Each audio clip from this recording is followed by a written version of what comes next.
اعوذ باللہ من الشیطان اللعین الرجیم بسم اللہ الرحمن الرحیم وصلی اللہ علی محمد وآل بیتہ الطیبین الطاہرین المعصومین۔ کاروان حسینی مدینہ سے مدینہ تک کی قسط نمبر 33 کے ساتھ اپنے مومنین کی خدمت میں بارگاہ امیر المومنین صلوات اللہ وسلامہ علیہ سے ایک بار پھر حاضر ہوں۔ گزشتہ قسط میں ہم نے اس سوال اٹھایا تھا کہ امام حسین علیہ السلام نے مکہ سے عراق ہی کی جانب سفر کیوں کیا، اور اس کے 3 عوامل اور اسباب اپنے سامعین اور ناظرین کی خدمت میں بیان کیے تھے۔ پہلا عامل یہ تھا کہ عراق تشیع کا مرکز تھا، دوسرا عامل یہ تھا کہ امام کو شروع ہی سے پتہ تھا کہ ان کی آخری آرام گاہ کربلا ہے، اور تیسرا عامل یہ تھا کہ اہل کوفہ کے خطوط نے امام علیہ السلام پہ ظاہری طور پہ اتمام حجت کر دی تھی۔ لیکن اس مقام پہ سوال یہ پیدا ہوتا ہے کہ اہل کوفہ کے خطوط کی حقیقت جب امام علیہ السلام پہ عیاں ہو چکی تھی، اور جب امام علیہ السلام کوفہ کے رستے میں تھے اور آپ کو جناب مسلم کی شہادت کی خبر مل چکی تھی، جس کے بعد کوئی حجت امام علیہ السلام کے اوپر اہل کوفہ کی طرف سے باقی نہ تھی کہ اہل کوفہ یہ امام علیہ السلام کو کہتے کہ ہم نے تو فرزند رسول خدا صلی اللہ علیہ وآلہ وسلم کو دعوت دی تھی، لہٰذا امام علیہ السلام ہماری طرف نہ آئے۔ اس قسم کی کوئی حجت اہل کوفہ کی طرف سے امام علیہ السلام کے اوپر باقی نہیں تھی، کیونکہ امام علیہ السلام کی شہادت کے بعد اہل کوفہ کی وفاداریاں اور اہل کوفہ کے خطوط کی جو حقیقت تھی وہ امام علیہ السلام کے اوپر واضح ہو چکی تھی۔ لیکن اس کے باوجود بھی امام علیہ السلام نے عراق کی جانب سفر کو جاری رکھا اور مسلسل یہ کہتے رہے کہ مجھے اہل کوفہ نے خطوط لکھے ہیں جس کی وجہ سے میں کوفہ جا رہا ہوں۔ تو سوال یہ ہے کہ آخر اس عمل کی وجہ کیا ہو سکتی ہے کہ اہل کوفہ کے خطوط کی حقیقت کو واضح ہو جانے کے بعد بھی امام علیہ السلام کربلا کی طرف اور کوفہ کی طرف آگے بڑھتے رہے۔ اس سوال کے جواب میں ممکن ہے کوئی شخص یہ کہے کہ اہل کوفہ پہ جو اثر امام کی شخصیت کا تھا وہ جناب مسلم ابن عقیل کی شخصیت کا نہ تھا۔ اگرچہ اہل کوفہ جناب مسلم کو شہید کر چکے تھے، لیکن امام اس امید اور توقع سے جا رہے تھے کہ جو اثر میرے وجود کا ہوگا وہ یقیناً جناب مسلم کے وجود کا نہ تھا، اس لیے میں خود جاؤں گا، اور امید ہے کہ اہل کوفہ ایک بار پھر میرے ساتھ جمع ہو جائیں گے اور میرا ساتھ دیں گے۔ ممکن ہے کہ کوئی یہ جواب دے اور اس وجہ سے امام علیہ السلام چل رہے ہوں۔ اور اس بات کی طرف جسے ہم نے بیان کیا ہے، امام علیہ السلام کے بعض ساتھیوں نے بھی اس کی طرف اشارہ کیا تھا کہ امام علیہ السلام کو فرمایا تھا کہ خدا کی قسم آپ مسلم ابن عقیل کی طرح تو نہیں ہے، اگر آپ کوفہ پہنچ گئے تو اہل کوفہ جلد ہی ایک بار پھر آپ کے گرد اکٹھے ہو جائیں گے اور آپ کی بیعت کریں گے اور آپ کا ساتھ دیں گے۔ کوئی امام علیہ السلام کے مسلسل کوفہ جانے کے اصرار کی یہ وجہ بیان کر سکتا ہے کہ جو اثر امام علیہ السلام کے وجود میں تھا وہ جناب مسلم کے وجود میں نہیں تھا۔ لیکن تاریخ کی ورق گردانی اس سوال کا جواب کچھ یوں دیتی نظر آتی ہے۔ امام علیہ السلام اس سوچ کو لے کے سوئے کوفہ نہ چل رہے تھے کہ جو اثر میرا ہوگا وہ یقیناً جناب مسلم کی شخصیت کا نہ تھا، کیونکہ امام اپنے علم امامت سے اپنے انجام کو جانتے تھے، اور یہ جانتے تھے کہ اگر وہ خود بھی چلے گئے تو بھی اہل کوفہ ان کی نصرت سے پیچھے ہٹ جائیں گے اور امام کے قتل میں اپنے ہاتھ رنگیں گے۔ یہ امام علیہ السلام کو پتہ تھا، لہذا اس وجہ سے امام علیہ السلام نہیں جا رہے تھے کہ جو اثر میرے وجود میں ہے وہ جناب مسلم کے وجود میں نہیں ہے۔ لہذا اس سوال کا درست جواب یہ ہو سکتا ہے کہ امام اہل کوفہ کی اس بے وفائی کو شروع ہی سے جانتے تھے، لیکن اس کے باوجود کوفہ کی جانب سفر کرنے کے اوپر گامزن رہے اور مسلسل کوفہ کی جانب چلتے رہے۔ کیوں؟ اس لیے کہ امام اہل کوفہ کے ساتھ کیے جانے والے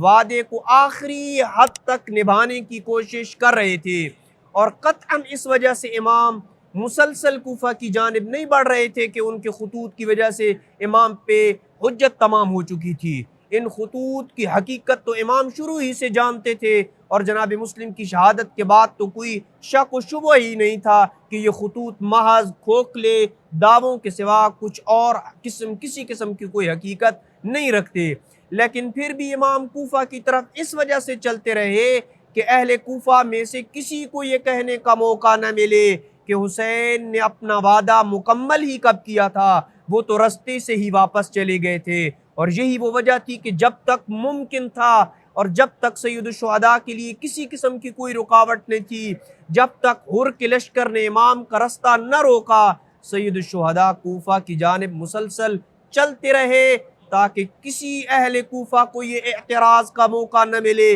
کہ سید الشہداء اپنے وعدے کو مکمل کیے بغیر رستے سے ہی واپس چلے گئے تھے۔ چوتھا وہ عامل جس کی وجہ سے امام حسین علیہ السلام نے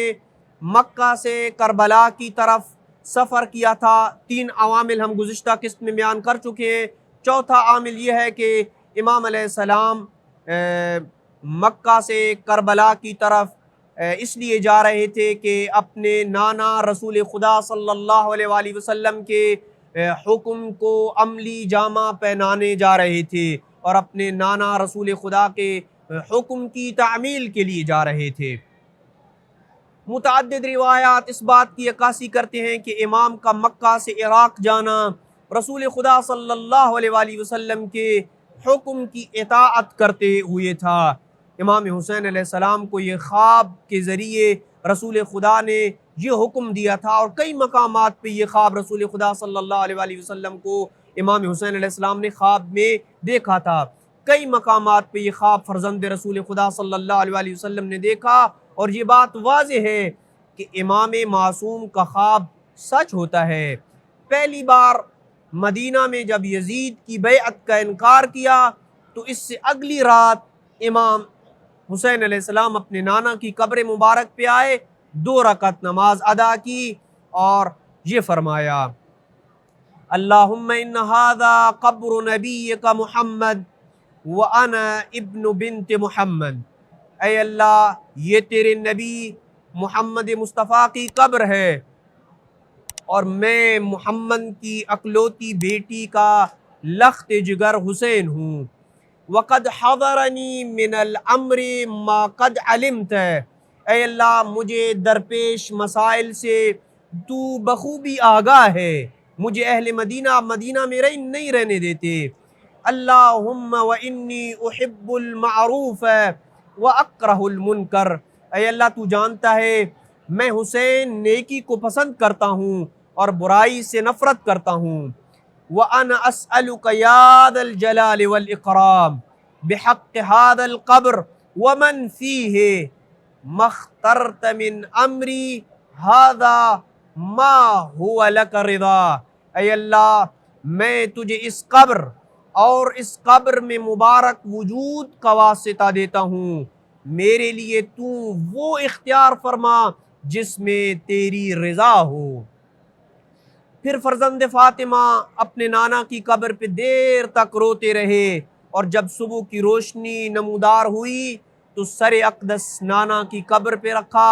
کچھ دیر کے لیے آنکھ لگ گئی کہ اچانک نانا رسول خدا کو خواب میں دیکھا، جو دائیں بائیں سے ملائکہ کے جھرمٹ میں تھے، یعنی دائیں طرف بھی ملائکہ، بائیں طرف بھی ملائکہ تھے۔ رسول خدا صلی اللہ علیہ وآلہ وسلم آگے بڑھ کر اپنے نواسے کو رسول خدا نے سینے سے لگایا اور پیشانی چوم کر فرمایا: اے حسین، میں عنقریب تجھے اپنی امت کی ایک جماعت کے ہاتھوں بھوکھا اور پیاسا کربلا میں مقتول اور ذبح شدہ دیکھ رہا ہوں۔ اس جرم کے باوجود بھی وہ افراد میری شفاعت کے طلبگار ہوں گے، جبکہ بروز قیامت انہیں ہرگز میری شفاعت نصیب نہ ہوگی۔ رسول خدا صلی اللہ علیہ وآلہ وسلم نے اپنے نواسے کو خواب میں فرمایا: اے میرے لخت جگر حسین، آپ کے بابا، آپ کی اماں اور آپ کے بھائی میرے پاس تشریف لا چکے ہیں اور وہ آپ کے دیدار کے مشتاق ہیں، اور جنت میں جو درجات آپ کو ملیں گے وہ شہادت کے بغیر ہرگز نہیں مل سکتے۔ پس مسلسل امام عالی مقام خواب میں اپنے نانا کو دیکھتے رہے اور ان کے ساتھ باتیں کرتے رہے۔ بالآخر مظلوم کربلا نے فرمایا، اے نانا، مجھے اس دنیا میں رہنے کی اب ضرورت نہیں ہے، حسین کی کوئی خواہش نہیں ہے کہ اس دنیا میں رہے، مجھے زندہ اپنے ساتھ قبر میں بلا لے۔ رسول خدا صلی اللہ علیہ وآلہ وسلم نے فرمایا،